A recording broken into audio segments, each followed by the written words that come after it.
네, 곧바로 오늘의 두 번째 손님을 만나보겠습니다. 김민정 국민의힘 의원 모셨습니다. 어서 오세요. 네, 안녕하세요. 정말로 오랜만에 네, 뵙는 것 그렇습니다. 같습니다. 비상계엄 이전에 뵙고 정말 오랜만인데 그동안에 뭐 서울구치소 찾아서 윤 전 대통령 면회도 하셨고요. 탄핵 심판에도 방청을 가셨고 탄핵을 반대하는 집회에 나가서 이제 좀 적극적으로 목소리를 내셨는데 지금 조금 전에도 조경태 의원도 얘기를 하셨지만 비상계엄의 문제나 탄핵에 대한 찬성 반대 이 부분부터 좀 짚고 넘어가야 된다. 뭐 이런 얘기들을 좀 합니다. 의원님 네. 생각은 좀 어떠세요? 사실 뭐 선거의 과정이라고 하는 게 이 상처의 고름을 짜내는 과정이기도 하고 또 그것을 봉합하는 과정이기도 하기 때문에 우리는 당내 경선을 통해서 그 상처가 저는 결과적으로는 봉합될 것이다. 그렇게 긍정적으로 뭐 이 기대를 하고 있는 상황이다. 이렇게 말씀드리겠고요. 예. 사실 뭐 굉장히 아픈 시간들이었던 것은 사실입니다. 아픈 시간이었다라고 하는 것은 우리 조경태 의원님이 부산 출신 의원이신데요. 이 부산에서 지난 4월 이 총선에서의 민심은 개헌 저지선을 만들겠다라고 하는 게 부산의 민심이었습니다. 그래서 네. 부산에서 대거 그 이전보다 표를 주시고 의석을 주셨어요. 이 개헌 저지선이라고 하는 것의 의미는 국회 3분의 2 이상을 야당이 가져가지는 않도록 하겠다. 적어도 3분의 1 이상은 여당에게 만들어 주겠다라고 하는 의미였습니다. 네. 근데 그 의미가 무너진 것이 언제부터이냐라고 한다면 결국 한동훈 대표가 들어오고 나서 당내 갈등이 생기고 이 당내 갈등이 생기면서 108석이 온전히 하나가 될 수 없다라고 하는 게 점점 드러난 것입니다. 대통령이 왜 12.3 계엄을 했는가라고 한다면 네. 가장 중요한 것 중에 하나가 저는 당내 108석이 온전히 통합되어 있지 못하기 때문에 결국 3분의 2라고 하는 개헌선을 저지하는 역할을 더 이상 할 수가 없게 되었다라고 하는 것을 대통령이 인식하셨기 때문에 국민에게 직접 호소하겠다라고 하는 소위 메시지 계엄을 한 것이다. 네. 저는 이렇게 생각합니다. 그렇게 본다라고 하면 당내의 108석이 왜 무너지게 되었는가의 결정적인 원인은 결국 한동훈 체제가 등장하고 나서이다라고 얘기 들을 수가 있고 네. 그렇게 본다라고 하면 12.3 계엄의 굉장히 큰 책임 중에 하나는 한동훈 대표에게 있는 것이다. 이렇게 얘기할 수 있는데요. 네. 저는 조경태 의원께서 뭐 계엄을 막았다. 계엄으로부터 가장 자유롭다. 예. 뭐 이런 표현에 대해서 아니 가장 책임이 있는 분이신데 왜 저런 말씀을 하실까 하는 그런 생각을 하게 되고요. 사실 뭐 우리 조경태 의원님 여러 가지로 훌륭하십니다만은 그러나 그 부분에 있어서는 제가 조금 동의하기 어렵다 이런 말씀을 네. 드리겠습니다. 예. 처음에 총선의 민심처럼 정말 우리가 3분의 2를 막을 수 있는 개헌 저지선을 계속 온전히 가지고 있었다라고 하면 이런 불행은 없었을 것이다 이렇게 생각합니다. 한동훈 전 대표로부터 시작된 불행이다 이런 말씀이셨고요. 나경원 후보 캠프에 합류를 하셨잖아요. 두 분이 뭐 이전부터 가까우신 거는 제가 압니다만 어떤 이유로 이번에는 나경원 후보가 대선 후보가 돼야 된다 이렇게 생각을 하시는 네, 걸까요? 나경원 의원님은 뭐 다 잘 아시다시피 그야말로 당이 어려울 때 가장 앞장서서 나서서 싸운 분이시기도 하고 또 그렇다라고 해서 전사이시기만 한 것이 아니라 네. 정치력에 있어서도 우수하고 외교력 그리고 정책력 이 모두에 있어서 삼박자를 다 갖추신 분이시다. 그런 차원에서 나경원 후보를 돕게 되었습니다. 그래서 이 정치력이라고 하는 것은 한편에 있어서는 원내 의원들과 또 야당과 여당과의 대화를 이뤄낼 수 있는 정치력도 있고 또 부당할 때는 싸움할 수 있는 정치력도 있는 것이고요. 그래서 그 양박자를 다 갖춘 분이다 이런 생각을 합니다. 뿐만 네. 아니라 문재인 정부에서 소위 평화협정이라는 이른바의 종전선언을 하려고 할 당시에도 미국의 정치인들을 통해서 이것을 막아내기 위해서 굉장히 앞장선 정치인 가운데 한 분이십니다. 그런 면에서 본다라고 하면 오늘날 대한민국을 정말 이 종전협정이라고 하는 모험을 걸지 않고 이렇게 국내의 안보를 지키고 또 안보가 먹거리입니다. 우리가 네. 안보가 불안해지면 코리아 디스카운트는 더 심해지는 것이고 국내 투자는 잘 이루어지지 않는 것이다. 이렇게 보면 그것이 일자리이기도 하고 먹거리이기도 하다. 이렇게 얘기 드릴 수가 있는데요. 그런 면에서 본다라고 하면 가장 저희 당에서 가장 적극적으로 이 소위 평화협정, 네. 다시 말해서 선언을 막아내기 위해서 또 노력하신 분 가운데 한 분이시다 이렇게 얘기 드릴 수가 있고요. 네. 정책에 있어서도 사실 외교에서부터 또 뭐 이 복지 정책에 이르기까지 굉장히 다양하게 오선 의원이시잖아요. 그래서 정책에 대해서 다양하게 꿰뚫고 있다라고 네. 하는 면에서 굉장히 갖추어진 정치인이다 이렇게 생각합니다. 나경원 의원이 올리신 사진이 뭐 며칠째 계속 주목을 받고 있는데 드럼통 안에 들어가신 그 사진이요. 그러니까 이재명 대통령이 만약에 탄생하게 되면은 뭐 이게 좀 실존하는 공포로 다가올 것이다. 뭐 그런 걸 좀 알리려고 하신 사진인 네, 거죠? 그렇습니다. 사실 이재명 대표에 대한 그 공포라고 하는 것은 저는 대한민국 국민의 상당수가 가지고 있는 것이다. 이렇게 생각합니다. 그 공포라고 하는 것은 직접적으로는 이재명 대표의 주변에서 왜 그렇게 사람들이 죽어나가는가라고 하는 그런 공포도 있지만 예. 또 다른 한편에 있어서는 미국의 평론가들도 트럼프 정부와 가까운 평론가들도 지적을 하고 있습니다만 한국 경제가 베네수엘라로 갈 것이다. 이런 공포도 있는 것이죠. 그야말로 그것도 또 하나의 드럼통의 공포이다 이렇게 얘기할 수 있습니다. 사실 뭐 언론에서 여러 가지 윤석열 정부 비판은 많이 했습니다만은 그럼에도 불구하고 역대 정부에서 항상 국가 부채가 늘어왔습니다. 그런데 윤석열 정부에서는 이 국가 부채를 줄였어요. 국가 네. 부채를 줄인다라고 하는 것은 정치인으로서는 굉장히 어려운 결단입니다. 예. 왜냐라고 하면 예산을 많이 풀어주면 다 뭐 광에서 인심 난다 이런 말도 있지 않습니까? 그러나 그것을 허리띠를 졸라매고 정부가 씀씀이를 줄이면 굉장히 어려운 것이 사실인데 윤석열 네. 정부가 그렇게 해서 소위 우리의 폭탄 중에 하나가 바로 부채 폭탄이었는데 가계 부채도 줄이고 국가 부채도 줄였어요. 근데 다시 소위 민주당 정부가 들어오면 또다시 이 가계 부채와 국가 부채는 아주 급증할 것이다. 이 급증하게 되면 국가의 대외 신인도는 낮아지고 대외 신인도가 낮아지면 경제는 그만큼 더 어려워지는 것이다. 예. 이것을 미국에서도 굉장히 많이 지금 뭐 경고하고 있는 상황 아니겠습니까? 이재명 전 대표는 정치 보복이 한 적 없다고 하면서 뭐 앞으로도 그런 건 안 한다라고 강조를 하고 있거든요. 뭐 이걸 믿지 않는다라는 말들은 뭐 너도나도 하시는 것 같은데 좀 만약에 민주당이 정권을 잡으면 어떤 이유로든 정치 보복을 좀 할 거라고 보시는 거죠? 뭐 당연히 그렇습니다. 사실 그동안에 이재명 대표가 어떻게 살아왔는가를 봐도 우리가 예측할 수 있는 부분이 있고요. 뿐만 아니라 본인의 말 속에도 정치 보복은 뭐 살짝 하는 것이다. 예. 뭐 이런 비슷한 맥락의 얘기를 한 바도 있고요. 뿐만 아니라 지난번 공천이 보여주는 것이 아닌가 이런 생각을 하는데요. 그 이재명 대표가 한 유튜브에 나가서 그런 얘기를 하지 않았습니까? 본인의 그 체포 동의안에 동의한 의원들, 이 의원들이 검찰과 짜고 동의했다. 네. 그 사실인지 아닌지 우리는 확인할 수 없습니다만은 본인도 일종의- 그렇게 뭐 추정된다 뭐 이런 식으로 네. 얘기를 했죠. 그러나 그렇게 얘기를 했고 그 얘기만 한 것이 아니라 실질적으로 비명 횡사, 그 당시에 동의했던 의원들의 대부분이 공천을 받지 못했던 일이 있었습니다. 그래서 당 대표로서 공천권도 이렇게 잔인하게 행사하는데 실제 국가 권력을 다 진다라고 하면 어떻게 되겠는가 이 생각을 해볼 수가 있고요. 네. 윤석열 정부에서 우리가 지금 현재 드러나고 있는 것은 사법부나 국회가 얼마나 좌편향인가라고 하는 게 드러나고 있는데 행정권조차도 민주당이 가진다라고 하면 대한민국 전체가 얼마나 국가 권력의 좌편향으로 가겠는가 이런 것을 생각해 보면 견제받지 않는 권력에 네. 그야말로 칼춤이 있을 수도 있다라고 하는 두려움은 누구나 가지고 있는 것이 아닌가 이런 생각을 합니다.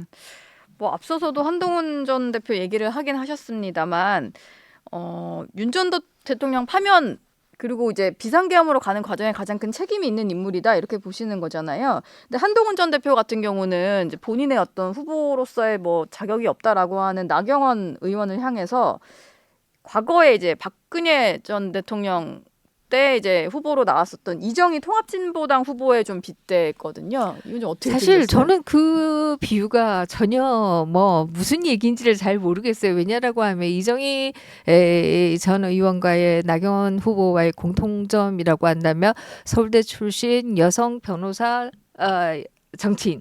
그 그거 정도. 이외에는 예. 무슨 공통점이 근데 있는가? 그때 왜 저는 박근혜 후보를 떨어뜨리러 나왔습니다. 이런 얘기를 하다 보니까. 네, 뭐 나경원 예. 후보가 한동훈 전 대표를 떨어뜨리기 위해서 후보로 나온 것도 아니고요.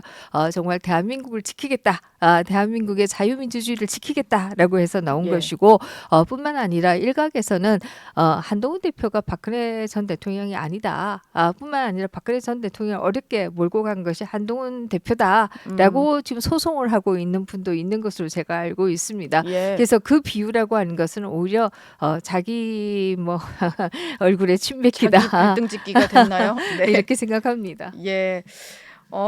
경선을 통해서 4명의 후보가 또 경선 통과를 하게 될 텐데 지금 보면 구도가 오세훈 서울시장이 좀 빠지고 유승민 전 의원도 불참을 선언을 하면서 구도가 봤을 때 약간 탄핵을 찬성했던 분들과 탄핵을 반대한 분의 구도가 3대1 정도로 보여요.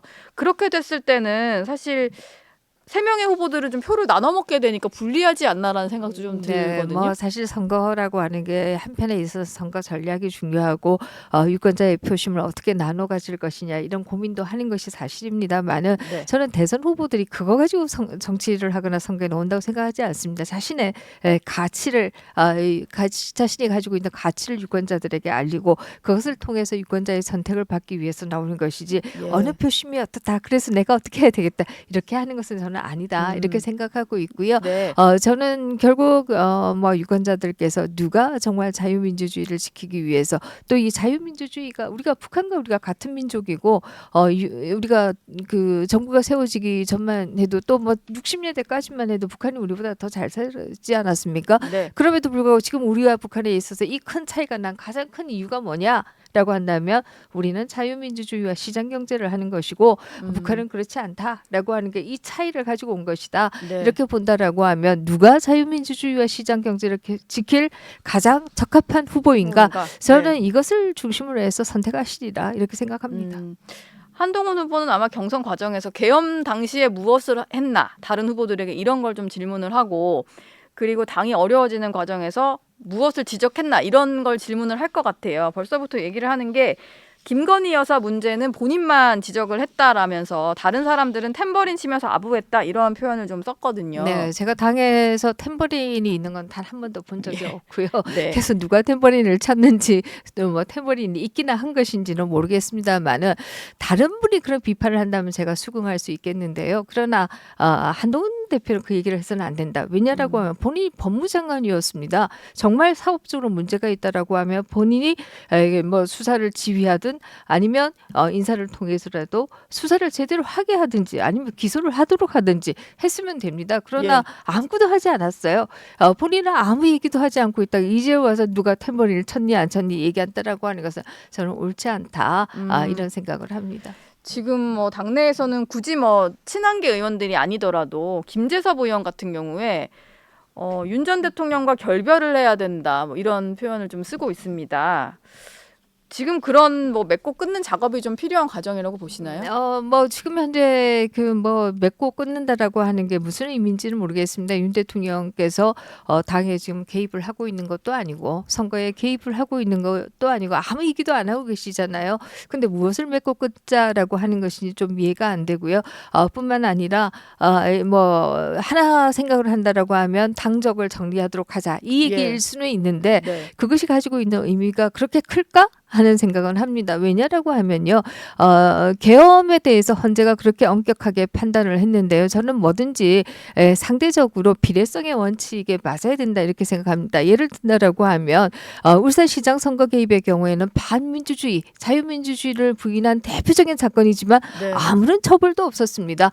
뿐만 아니라 우리 공무원이 북한으로 떠내려가서 정말 죽음을 당했을 때 구하기 위한 아무 노력도 하지 않았고 오히려 그를 도박빚에 의해서 북한으로 간 것처럼 이렇게 모함하기도 했습니다. 뿐만 아니라 탈북민을 북한으로 보내기도 했어요. 이런 것은 대통령이 선서를 할 때 국가를 보위하겠다. 국가라고 하는 게 바로 국민과 주권과 영토 아니겠습니까? 이것을 보위하는 게 대통령의 가장 큰 임무인데 이런 것에 대해서 아무런 처벌도 없었습니다. 그런데 이 대통령의 주어진 그 권한 중에 하나가 헌법이 주어진 권한 중에 하나가 계엄인데 이 계엄을 할 조건이 맞지 않다. 네. 이것으로 탄핵했는데 이렇다라고 하면 정말 비례 개성의 원칙에 맞지 않는 것이 아닌가 이런 생각을 하고 있죠. 예. 알겠습니다. 지금 당내 경선이 한창인데도 한덕수 차출론이 계속 나오고 있잖아요. 나경원 후보 같은 경우는 출마하고 싶은 내심이 보이는데 그런 모습은 굉장히 적절치 않다라고 지적을 하기도 했어요. 근데 출마를 하겠다 안 하겠다라는 거에 대해서 명확한 말을 안 하고 있는 상황인데 이건 좀 어떤 이유 때문이라고 보시나요? 정말로 출마하고 싶어서 그런 뭐 걸까요? 제가 한덕수 총리하고 단 한 번도 얘기를 한 적이 예. 없었어요. 본인이 어떤 생각을 하시는지는 모르겠습니다.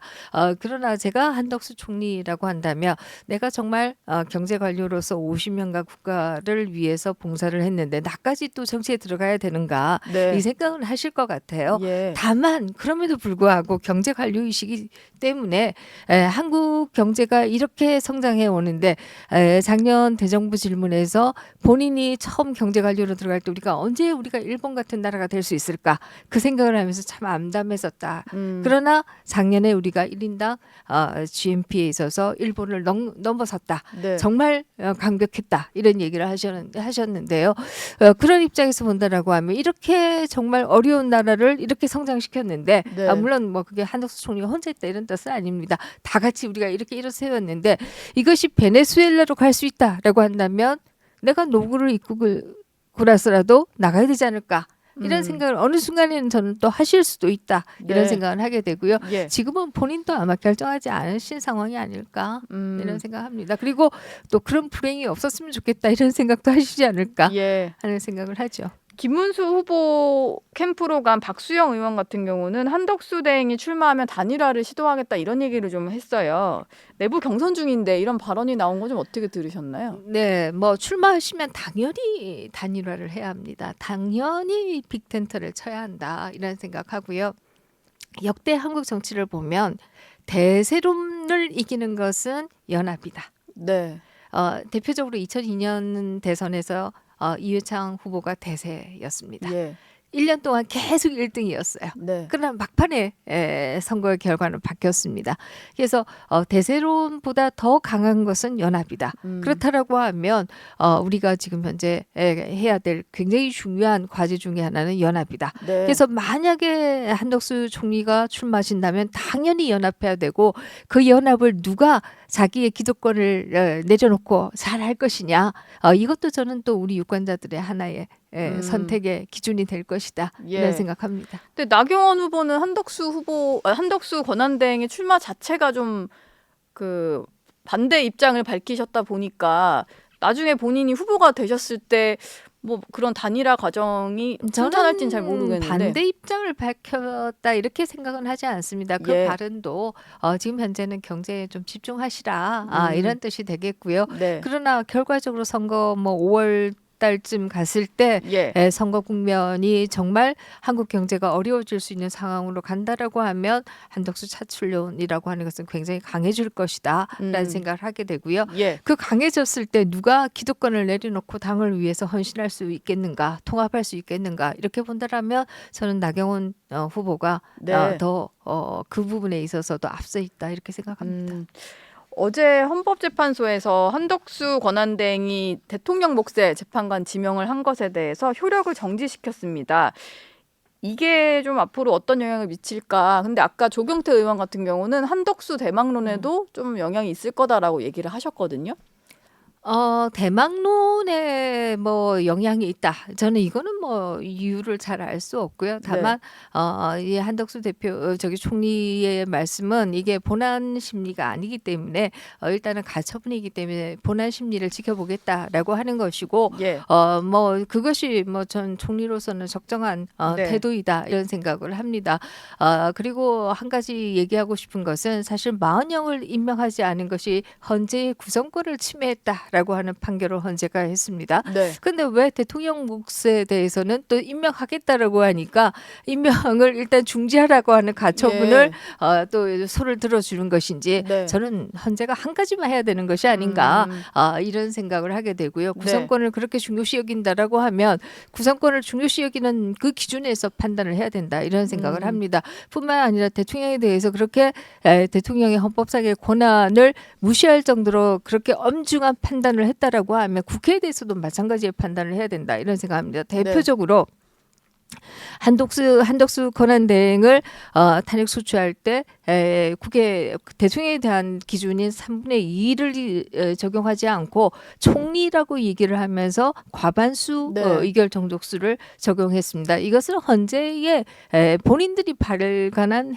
그 주석집에도 맞지 않는 거예요. 그럼에도 불구하고 국회에 손을 들어줬어요.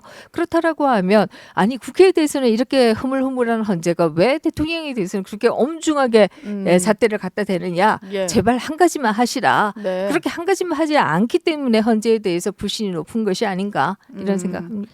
구인 완전체를 그렇게 바라더니 지명을 하니까 그건 또 효력을 정지시켜서 이게 18일 지나면 7인 체제가 또 되다 보니까요. 근데 사실상 이렇게 되면은 이번 정부 임기 내에는 헌법재판관을 지명해서 임명하는 건 불가능해 보이고요. 본안 선고가 나오기 쉽지 않으니까 그렇게 되면 다음 정부로 그게 넘어가게 되는데 민주당이 정권을 가져가게 되면 그럼 당연히 본인들의 어떤 성향에 맞는 사람을 지명할 거잖아요. 그럼 헌재도 너무 편향되게 되는 거 아닙니까? 그렇습니다. 대한민국 전체가 편향되게 되는 것이다. 저는 그렇게 생각합니다. 이미 사실 보수 대통령이 지명한 헌법재판관들은 보수 이념이라는 게 강한 분들이 아닙니다. 다 개인의 양심에 따라서 네. 개인의 법적인 그 판단에 따라서 판단을 하고 있는데요. 어제도 9명 전원이 이렇게 만장이 그렇습니다. 치더라고요. 그렇습니다. 그러나 또 이 진보 진영의 분들은 진보라고 하는 이념성이 가장 앞서 있기 때문에 만약에 다음 대선에서 뭐 이재명 후보가 승리해서 헌재가 그렇게 구성된다라고 하면 예. 정말 좌파 무죄 진보 만세의 사법부가 완성될 가능성이 있다. 그런 우려를 하게 되고요. 네. 저는 이걸 막을 수 있는 유일한 방법은 대선에서 제발 미국의 평론가들도 걱정하듯이 예. 한국이 베네수엘라행 급행 열차를 타는 것을 막아주셔야 합니다라는 부탁을 드리고 싶습니다. 예.